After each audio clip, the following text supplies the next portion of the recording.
Bakit nga ba ang daming na-terminate dito sa Hong Kong nang dahil sa utang? Pag-uusapan natin yan ngayon, pero bago ang lahat, ako pala ang inyong kunyang na Hong Kong. Welcome to my channel. Sa mga hindi pa nakapag-subscribe, please subscribe naman kayo guys, and don't forget to click the notification bell para lagi kayong updated kapag may mga bago akong upload na videos. In today's video, pag-usapan natin ngayon ang mga na-terminate dahil sa utang, minsan on the spot pa. Hindi po talaga maiiwasan dito sa Hong Kong na mangutang dahil kailangan nga natin. Ang sabi nga nila, bakit pa kayo mangutang? Ang laki-laki naman ng mga sahod ninyo. Guys, ang gastusin dito sa Hong Kong, kung tutuusin, lalo na kapag ang pamilya dyan sa Pilipinas, hingi ng hingi, kulang talaga ang sahod namin. Kasi mahal dito sa Hong Kong. At take note, ang day off dito sa Hong Kong ay every week. Kaya kami na nagtatrabaho dito sa Hong Kong ay kailangan tipirin namin ang aming mga sarili. Kaya kayo dyan sa Pilipinas, magtipid naman kayo. Kasi ang hirap talaga. So pag-uusapan natin bakit ang dami-dami talagang nangungutang dito sa Hong Kong. Baon sa utang ang mga OFW dito. Karamihan ha, pero marami din naman ang walang utang kasi umiwas talaga sila. Pero kapag wala pa kayong utang, hindi kayo nakaranas mangutang dito sa Hong Kong, wag na wag talaga ninyong subukan guys kasi masisira lang talaga ang inyong mga ambisyon na mag-ipon. Dahil kapag masubukan mo mangutang, maa-addict ka na. Ito yun na, bago ko itatakel kung bakit natin-terminate ang ating mga kababayan. On the spot, terminate na 1 month, ganun. Kasi hindi po mahirap mangutang dito. Ang dami-dami talagang mga bangko or mga nagpapautang dito. Guys, mga loan sharks, yung mga ganyan. Kahit ang taas ng tubo, dahil nga kailangan namin ng pera, karagdagang pera na ipapadala dyan sa Pilipinas or may mga papagawa tayo mga bahay dyan sa Pilipinas. Kasi kung hindi tayo mangutang, ay hindi talaga tayo makakapatayo ng bahay. Yun yung sa akin na experience at saka sa mga experience ng aking mga kaibigan.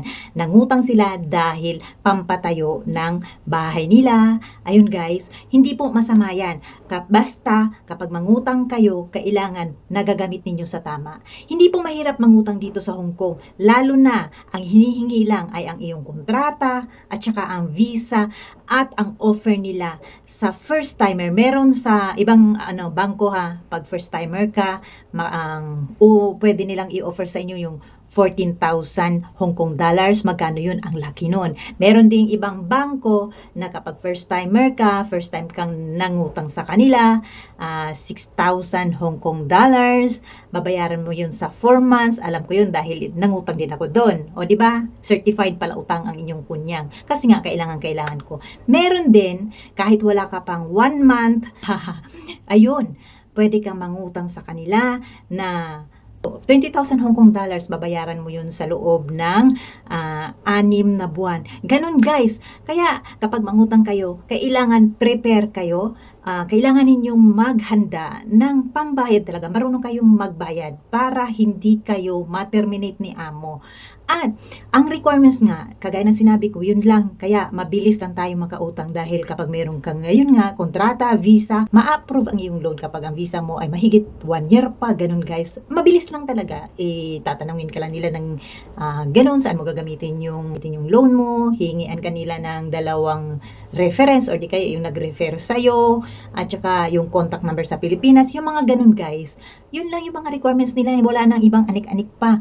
Tapos, proof of address, yung mga ganun. Ang bilis-bilis lang talaga mag-loan dito.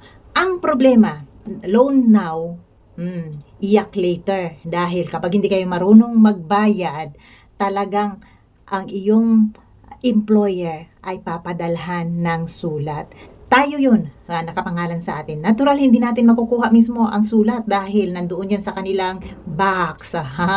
At ang susi niyan ay sa mailbox ang susi ng mailbox nila, sila ang may hawak, hindi tayo. Kaya kapag nagpadala ang taga-bangko ng sulat na hindi ka nagbayad, ang employer makakakuha niyan at babasahin ni employer yan. May mga employers na ayaw talaga nila na nangungutang kayo dahil sila ang kukulitin ng mga collectors. Aakyat talaga sa bahay nila.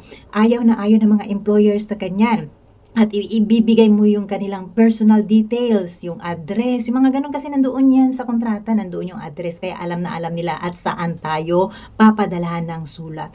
Kaya ang mga employers na ayaw sa utang ni helper ay talagang ite-terminate talaga kayo. Minsan, o meron akong kaibigan na terminate on the spot. Kung tutuusin, yung kaibigan ko, wala talagang palpak magbayad ng kanyang utang sa bangko. At ang nakita lang sa kanya ay ang resibo, guys. So, kung tutuusin, hindi siya pinadala ng sulat. Wala talaga, guys, kasi on time man siya magbayad. At yun nga, nung ang kanyang employer ay naabutan ng saltik, meron kasing may pagkaano kasi yung employer niya, guys, ay naghalongkat. Ewan ko kung ano ang naisip ni employer, bakit nang halongkat sa mga gamit ni helper ng kaibigan ko. At yun, nakita ang resibo ng bangko. Doon lang ha, sa resibo ng bangko, siya ay na-terminate on the spot. Yan. Kahit na hindi sila dinistorbo ng taga-bangko, pero nakita lang ang resibo na terminate on the spot. Kaya kayo, guys, kapag mangutang kayo, kailangan marunong kayong magbayad. Kasi yun yung tanong ng karamihan, bakit maraming na-terminate na mga helpers dito sa Hong Kong dahil nga sa utang sa bangko. Ibig sabihin nun, hindi sila marunong magbayad on time. Kahit may mga panbayad naman tayo, pero kapag hindi ka makabayad on time, or di kaya sa palugit nila na 1 week, magpapadala yan sila or tatawag yan sila mismo sa'yo. Or di kaya, kapag hindi ka pa rin mag-comply sa kanila mga sinasabi, ay magpapadala na yan sila ng sulat. Yun na ang dahilan bakit malaman ni employers. Kaya kapag mangutang kayo, kailangan meron kayong paghahandaan ninyo yung pambayad ninyo. Kung delay man, kasi merong sa isang bangko na every 4th day of the month, yun ang magbabayad. Paano kung delay ang ating sahod, nasa 15 or what ang sahod natin, hindi tayo makakabayad. Kaya bago ka mangutang, kailangan meron ka munang pang 1 month, parang deposit mo muna sa sarili mo, para kung madelay man ang sahod mo, meron kang pambayad. Yun, guys, para hindi ka makompromiso sa iyong inutangan or sa bangko, para walang sulat na makarating kay amo, dahil ang mga kolektor, matapang talaga yan sila, guys. Wala silang pakialam sa amo man yan. Kung tutuusin, ang utang natin ay hindi dapat dinidisturbo si employer. Pero dahil nga nandoon ang address natin ay nakikita nila at doon talaga ipapadala, ang nababasa ni employer, malalaman nila na may utang ka. Kaya kapag may utang kayo, wag din yung hayaan na hindi kayo makabayad on time. Kailangan, guys, utang yan eh. Masaya tayo nung nangutang tayo, tapos ngayon sa bayaran na, hindi na, magkakaproblema na tayo. At kapag hindi naman ninyo kayang magbayad, wag na kayo mangutang.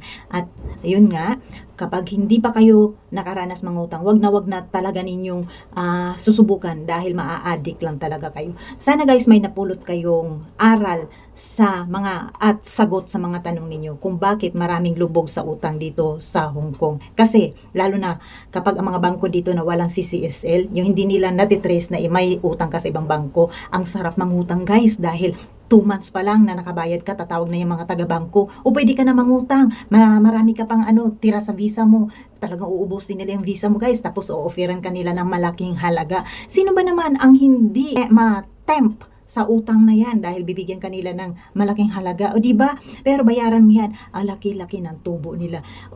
Nakakatulong na nga ang utang, pero kailangan natin talagang magbayad, dahil kapag hindi ka marunong magbayad, nandyan na ang sulat na ipapadala nila kay amo. Kaya kailangan marunong talaga, ha, kapag mangutang kayo, magbayad kayo sa tamang oras.